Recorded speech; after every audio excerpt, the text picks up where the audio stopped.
Hello, everyone, and welcome to the Everyone's a Critic podcast with your girl Queenie and your boy Kojo, where we unpack TV shows and movies for our pleasure. Kojo, what have you been watching this week, TV show wise?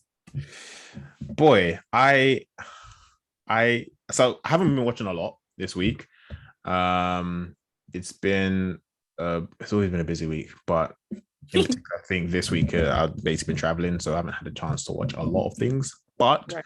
I did start a show that has been on my list for some time, and I've been avoiding it for personalish reasons. Is a show which is very close to my own life experiences in that of dealing with dementia. And the show is called The Last Days of Ptolemy Gray. Okay. This was with Samuel L. Jackson. Yeah, so directed by Ramin Brani, starring Samuel Jackson as the main character, Ptolemy Gray, who is a lonely 91-year-old man with dementia, and is basically kind of exploring like the past and investigating the death of his nephew. And it shows just it shows how his family's looking after him, or trying to like kind of, or distant family are trying to help him, support him. He's definitely not the easiest person to, connect to work with, to live with, to talk to. And as somebody who does care for an elderly person with dementia, I think is a show which I have wanted to watch, but have been a bit reticent to. It's just I'm like, oh, yeah, might hit a bit too close to home. Anyway, I saw an interview with Samuel Jackson and Viola Davis where he basically spoke about how that same perspective, where people who have that connection to dementia, it's like the first few episodes are rough. He says, but stick with it. He says, stick with it. Oh, really? It gets better towards the end. And the first episode was definitely difficult, and just seeing some of the ways that he lives his life and some of the ways that, like, I've also experienced in caring for my grandma. But it's I'm really happy to be watching it. I can't lie. It's the first episode was so well shot, so immediately heartfelt in episode one. Samuel was killing the role. What is it on? Is it on Apple Plus? I think it's an Apple show. Okay. Apple just keep doing the damn thing. They keep doing it. I think they're kind of like the pseudo HBO. It seems like just definitely valuing that slow build, like quality over quantity. Yeah. That kind of vibe. Yeah. Taking risk as well. They done Severance, which is one of my favorite shows of the year. Yeah. And I believe maybe even yours too. They're Apple are doing bits. Even the morning show, and not season 2. I didn't really care for it, but season 1 I adored of the morning show. I have not seen season 2 yet, actually. Let me write that down. Hold on. Yeah, I tried to watch. I think I saw 2 episodes. I was like, you know what? I'm good. Season 1 was wonderful. Yeah. Really? Maybe it gets better. If anyone's seen the morning show, let me know if it's worth sticking with. But season 1 I thought was great. Was not a fan of Jennifer Aniston in that role, but I thought season 1 was really, really good. Season 2 didn't seem like it so much. So but anyway, so I've been watching the Last Days of Ptolemy Gray, which I'm really enjoying. And that's the only TV show I saw this week. Actually, there is one other show I saw this week, which I believe is also on your list. But though you're much further ahead than me, I've really dragged my feet with this series. It is, of course, Stranger Things. I'm on episode 4, so I believe there's 9 episodes of the latest season. Episode 4. I'm trying to think, when did the first one came out? Like in May, or June? Hey. I mean, I know you have a life, but like, goodness, just me. Hey, don't shame me. Don't shame me. It's safe space. It's not shame. It's just a question. I feel ashamed. That's on you. Yeah, it's true. I'm really dragging my feet through Stranger Things, and not because it's bad. I think this is actually the best season so far that I've seen from them, and I'm only 4 episodes in. And I've heard nothing but, I mean, everyone always raves about Stranger Things, to be honest. but I heard nothing but great things about this season, in particular about it being better than previous seasons. I'm excited to see what they're doing with the characters. I'm excited to see, Elle right now just backs open a girl's nose on the dance floor with roller skates and got arrested for it. I'm like, oh, you lot are taking turns. Yeah. And then got busted out of jail. So that's where I am right now. And so I know you're going to talk about the show in a bit more depth. It'd be great to hear broadly how you feel about it without going too far. Yeah, I love that. Like, I would like to know broadly how you think, i.e., if you spoil this for me, I will sign out of this podcast. Well, that's all, folks. Thank you so much for joining. Yeah, good season. Overall. So obviously they came out with 2 feature-length films essentially as their episode 8 and 9. Yeah, I think episode 8 was like an hour long, and then episode 9 was like 2.5 hours long. Like I had to watch that in chunks, I'm not gonna lie, because it was a lot. Like there was a lot going on. But I think overall really, really good season. I think it's nice to know that Netflix are giving these creators a space that they need to fully flesh out a show. I think too often than not, and obviously for a show like Stranger Things, they kind of have to, number one, and number two, like the show is just too big and too great for them to do it a disservice. But yeah, too often than not, you'll find shows either finish really abruptly or just not end well on a good note. Just shut up, what was that? Not end well, right? But it's nice to see that like Netflix are really invested in the brothers. What are their names again? The Duffer brothers. I think Duffer sounds right. I've actually seen recently as well that they've now created their own production company called the Upside Down Productions or something like that. That's cool, which is like a subsidiary of, it would be a subsidiary of like Netflix or whatever. So it's nice to see that kind of support from Netflix, and you can tell that they really support these guys, like, and their vision and everything they want to do. And I'm saying all of that to say it was a good season, and they really didn't have to do that feature-length film, but they did it. The next season is obviously the last one, which is exciting. I think more exciting because like we've seen a film be produced,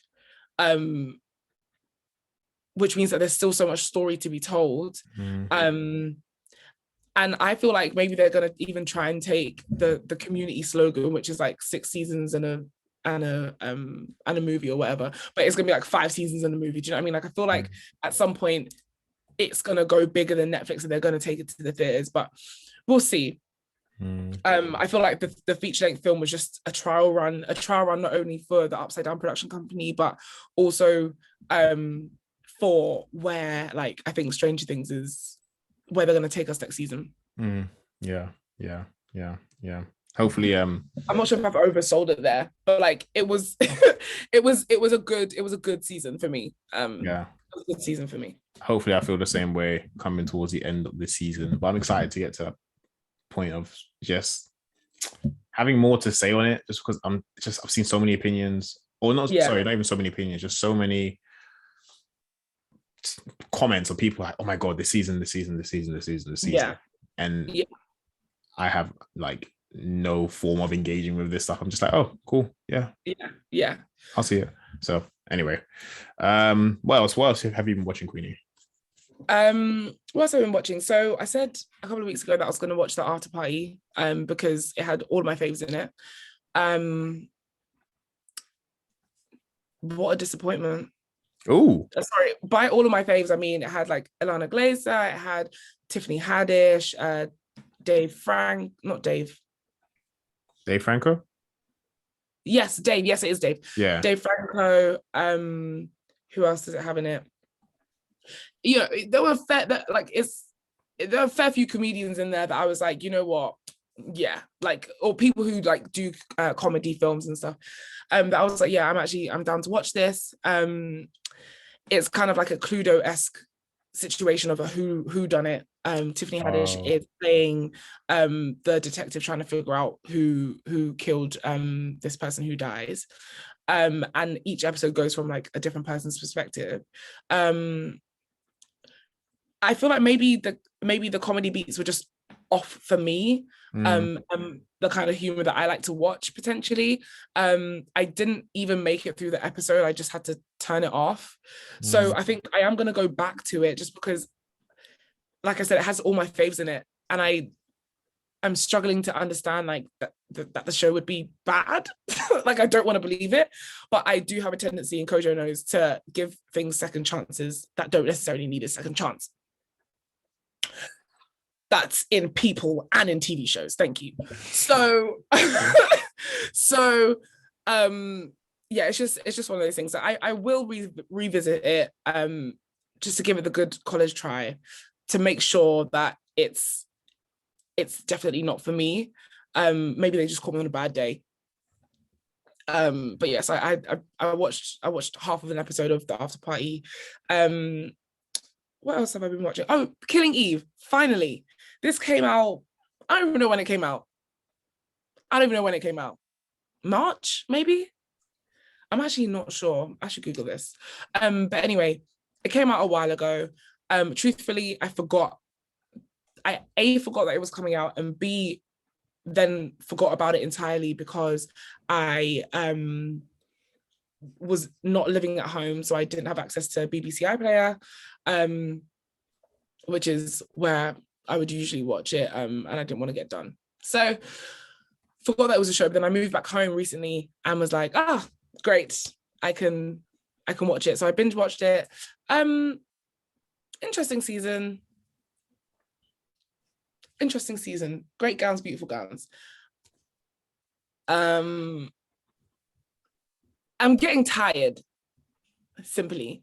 I think the first and second season literally blew me away, and now I'm like, I could do with or without it, you know. But maybe it's also because I didn't watch it with the hype, but then I also shouldn't have to watch a show with the hype to like it or not like it, you feel me? But it's all good. It should be able to stand on its own, and I guess if you're not feeling it massive. I mean, can you give a quick breakdown for what the show is? Killing Eve. So Killing Eve is a show about an assassin, I guess. It's conspiracies, it's detective work. There's a woman called Eve who is a detective, but like I think several steps higher than that. I'm not entirely sure of like what she would be called, but she's trying to track down this assassin who is not your typical assassin. She's very flamboyant, I guess, very like, you know, very skilled, almost like a Huck-esque character from Scandal. So like loves the kill, but will do it with such grace and like pizzazz. It's very strange, very odd, but really good. Cool. Spies, assassins, government conspiracies. All those keywords. Yeah, exactly. If I was gonna put it down to 3 words. But what films have you been watching, Kojo? So one film I mentioned a couple weeks ago that I wanted to watch, that's been on my list for a long time, is The Green Knight. And thankfully I can report that I finally seen The Green Knight. The Green Knight, A24 film, full stop. That should tell you what you need to know about the film. And I know you spoke about wanting to see this film, a lot of hype going into this, a lot of subtle hype. It's a film which didn't hear much about in terms of like mainstream spaces, didn't hear much about in terms of, you know, I don't know, when it came out in the cinema, but it's a film where I think everybody into like A24 films in some shape or fashion have like spoke about.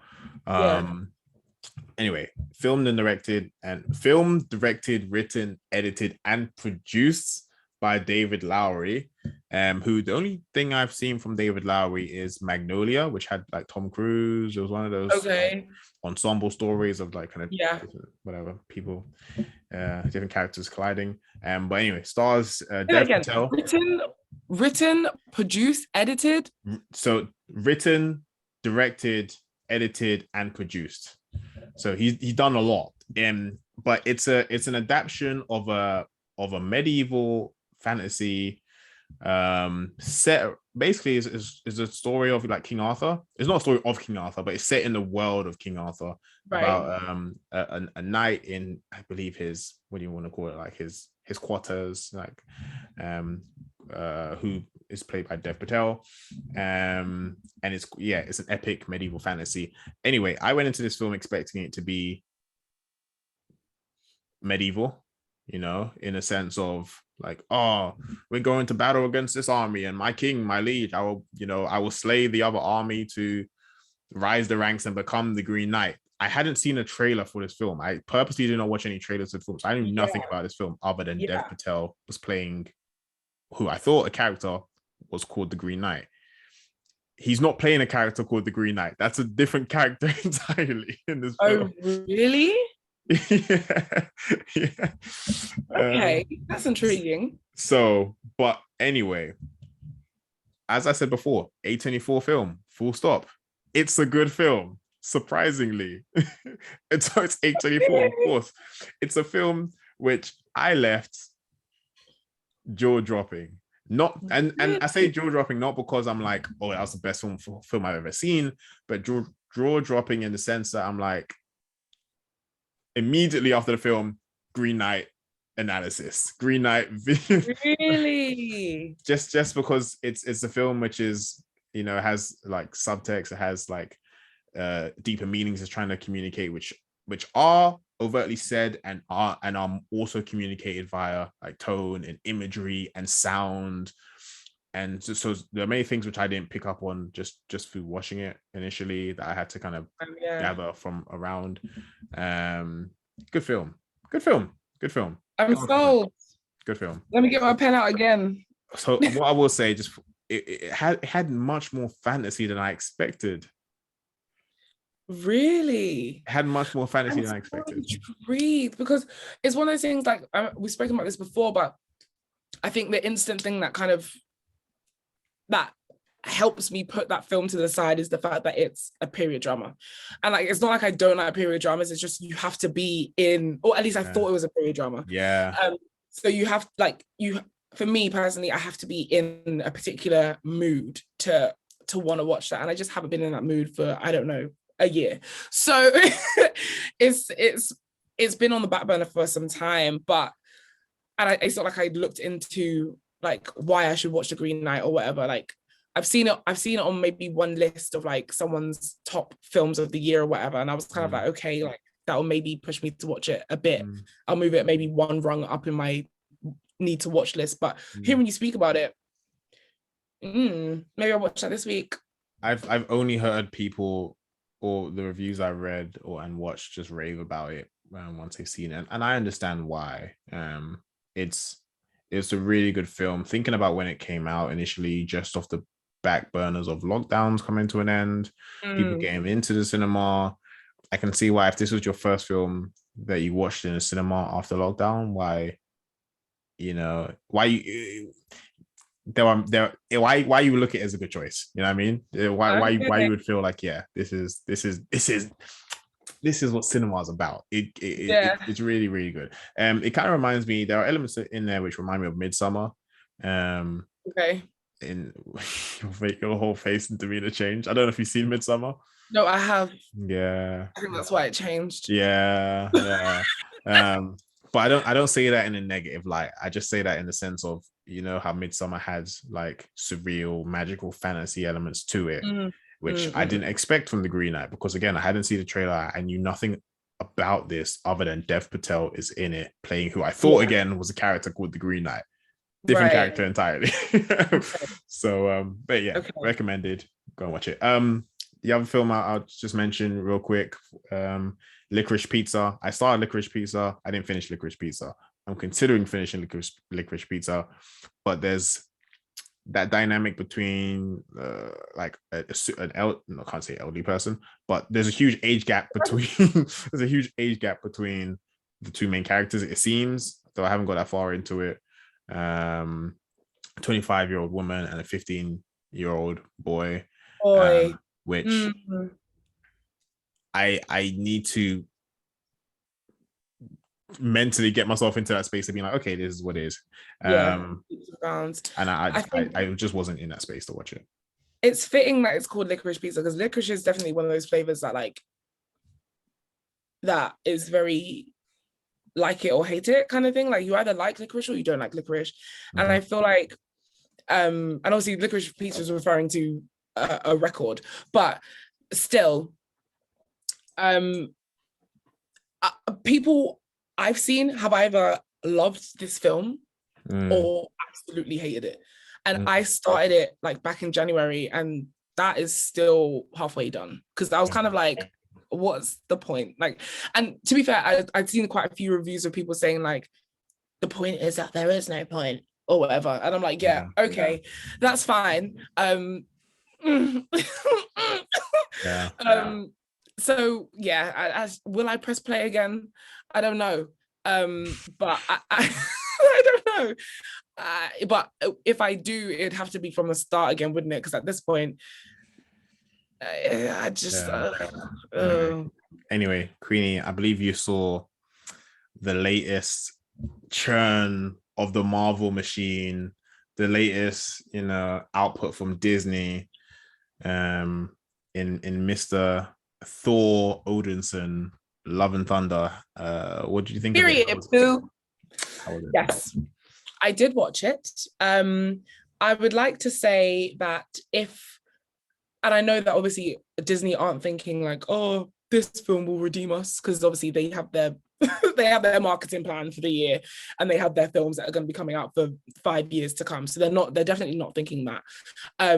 But is this film an emblem of redemption for Marvel? For me personally, I would say yes. Like, wow.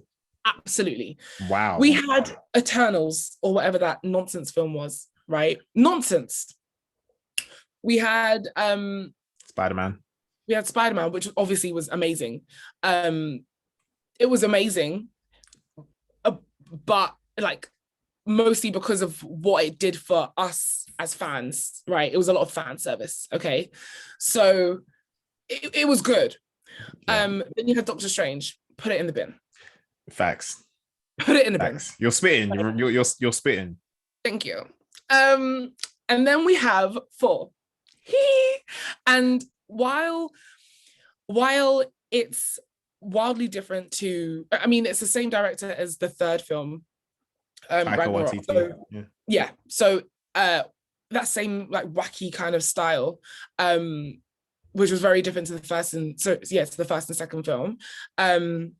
But to me, great film. Like, I personally really enjoyed it. I have seen a lot of mixed reviews. And I've heard, some people say, oh, it wasn't that great, la, la, la, like, oh, they were just trying to be funny, la, la, la. I was howling, Kojo. Howling! It was, I thought it was funny. Like, it was just up my street. I don't know, but do you know what? The guy who directed it, I keep forgetting his name, but he also did like Jojo Rabbit. Like I like Jojo Rabbit, Hunt for the Wilder People, I believe. Exactly. Like, I do like his work. And so and just knowing that like a lot of their kids were in it, and so like, because there's like some children in it, so a lot of their kids were in it. Also the director was playing a character in it, and like it's a nice and you can kind of tell that it was quite a collaborative process, especially with Chris Hemsworth, and like you can tell they all had like a nice they all had input basically. So I liked it. I did like it. And Christian Bale killed it. Yeah. that's the character I'm excited to see is God the God Butcher. Yeah. And now, Marvel aren't renowned for, or the MCU is not renowned for having good villains, like captivating villains. Their villains are very cookie cutter, forgettable. They've had some big W's in like Killmonger and Thanos, but mostly they're just meh. Two. But yeah, so I thought it was good personally. I can't wait for you to watch it so we can talk about it a bit more. I'm seeing it tomorrow, so yeah. I mean, I hope you like it. I hope I haven't like made it a bit. I am going in there expecting it to be mid. Yeah, and to be honest, like, I definitely went in there thinking that as well. So I remember the person that I went with as well was kind of saying that he can't tell if it was good because he thought it was going to be terrible and it was better than he thought, or if it was a genuine good film. I would say it was a genuine good film, but depends. Yeah. Depends. Okay. This week I also watched, because Paramount Plus, like, you get like a free trial or whatever. So I'm using the free trial now. I also watched for the first time in like maybe 10 years, The Fighting Temptations. Guys. Right. Fighting Temptations, very old. Like, this came out in like 2003. Has Beyonce in it, like old school, Beyonce, Cuba Gooding Jr. You've got who else is in it? You've got your man from The Wire, I've forgotten his name. Michael K. Zayn. Williams. Oh, Zayn. No. He was also in Suits. The black guy. Big black guy. Wesley. Bunk. Oh, Wesley Bunk? Pierce. Wesley Pierce. Or Wendell Pierce. Wendell Pierce. Yes, he's in it. Funny. I was howling and quoting, obviously, because I've seen the film so many times in my childhood. But it used to be on Netflix. They took it on Netflix. Then I was like, oh, it's on Amazon Prime, sweet. But then you had to pay for it. I was like, I'm not doing that. So when I saw it was on Paramount Plus, I was like, amazing. So I watched that as well. And that was just like a nice little pick me up for the weekend. Mm-hmm. Yeah, I implore everyone to watch if you haven't. That's really good. What's it called again? The Fighting Temptations. The Fighting Temptations. Essentially, almost like Great Gatsby type story where like this guy is a just total liar about who he is. But then his aunt dies, so he comes back home to where he was raised. Okay. And it's a story about a choir. So I'm a musical girl, and so he has to try and take over this choir. Yeah.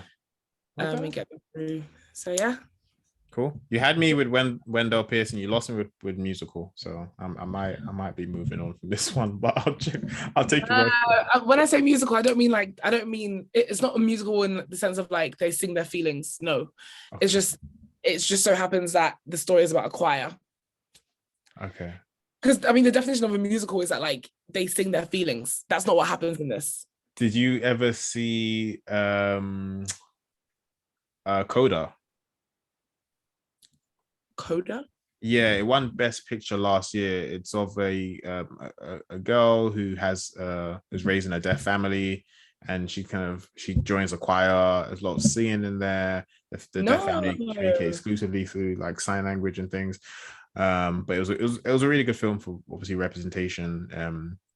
But it was a heartfelt story. It's a story you've seen a million times before. Yeah. But it won Best Picture last year. But that film, the reason I mention it is because there's singing in it without it being a musical, and I wanted to know if this was also of the same ilk. Absolutely, there's singing in it, but it's not a musical. Okay. I didn't love Coda. I didn't love Coda. But yeah, it's not. But no, I think I want to check this out. It sounds cool. It has a really good cast as well. So yeah, it's quite funny. Queen, is there anything that you're planning to watch this coming week? This week on Love Island, I'm sorry. This week I'm planning on watching a TV show called Blackbird, which came out on Friday on Apple Plus. It's Apple Plus, so I'm hoping for good things. It's essentially about a drug dealer who goes into jail, and in order to earn his freedom, he has to try and like get a confession out of this serial killer, essentially. I think it's a limited series. It's based on a true story. I'm not sure how dark it's gonna get. Obviously, she's a scaredy cat, so we'll see how she gets on. She being me. Yeah, hopefully it's not too graphic, but it seems like it's gonna be good. And it's got your man Targon. Is that his first name? Targon something. He was in The Kingsman. He was in Starman. Targon. Is that his name? Let me get it up. Hold on. His name is Taron Egerton. Oh, cool. Yes. Targon. Targon. I was mixing his first and last name. So yeah, he's in it. And yeah, hopefully that's good. I'm not sure what films I'm gonna watch this week, but you'll find out next week. Yeah. Won't you? I'm sure. The only thing on my list, there's only one thing on my list, I can't lie, is the most important of them all. Better Call Saul is finally returning for the last half of its final season, with episode 8 coming out tomorrow. So I don't think you're not watching Better Call Saul, are you? I'm not. No. Better Call Saul is a tough show in that spin-off of the Breaking Bad world. It's set in the, I mean, kind of, you see glimpses of the future, but it's set in the past of one of the major characters, Saul Goodman, the lawyer. But it's just basically his come up, and it ended on the wildest cliffhanger, which made me absolutely yell at my screen when it happened. And then I found out that, we're going on a break, which upset me because they had been releasing weekly, so you can't do part 1, part 2, and release weekly. I've said this numerous times on. It's upsetting. It cuts you up every time. is the audacity? Like, pick a lane, but it's back. It's back. So I'm so excited to see the final half of this season. And that's all I'm going to be watching. I have no interest in seeing anything else except that. I'm going to see Thor tomorrow too, but I don't care. Better Call Saul's back. So. Oh well, you keep talking about Better Call Saul. I am tempted. I am. It's a slow. There's slow burns, and there's Better Call Saul. Yeah. So yeah, that's the thing, and I'm already watching. Like, I forgot to mention earlier, but I've picked up The Sopranos again. So now that I'm back home, I have access to Sky Atlantic. I'm on The Sopranos. So I'm on season 2 now. Oh wow! And, that's I laughed because I thought you were gonna say, like, I've tried to watch episode 1 of The Sopranos like 3 times. Yeah, no, yeah, I've really had to hone in on this. Really just spend time with it, kind of like Ozark. Oh my gosh, I forgot to say I finished Ozark, but we can talk about that next week. I really had to hone in with The Sopranos and just sit in it. Yeah, I'm on season 2 now, and I'm just kind of thinking, it was a similar thing with The Wire for me. It took me a little while to kind of get my mind into it, and then when I was into it, I totally got it. And I think we're just so oversaturated now with content and so much going on. I'm kind of liking the slow burn in as much as it's annoying me, and I want it now. I feel like I'm kind of training myself in a way. It is like an extreme sport to me, with how much content I consume. So I feel like maybe after The Sopranos, even though it is like 8 to 10 seasons long or whatever, maybe after that, and I feel like going into another slow burn, then and only then will I try out Better Call Saul. Fair. Well, yeah, it's a show I don't really recommend to people, to be honest, but just knowing where I'm at now, I find it really hard not to just shout from the rooftops about how good the show is. It's really all coming together. Especially, I mean, the whole show was good, but it builds on itself so greatly, and the Breaking Bad universe. So if you do decide to watch it, I can't wait to discuss it with you. But yeah, on that note, Queenie, it's been fantastic. I'm excited to talk to you about Thor when I eventually see it and everything else. Yeah, man. Next is gonna be a discussion. Yeah, but yeah, have a great week. Speak to you later. Bye bye, everybody.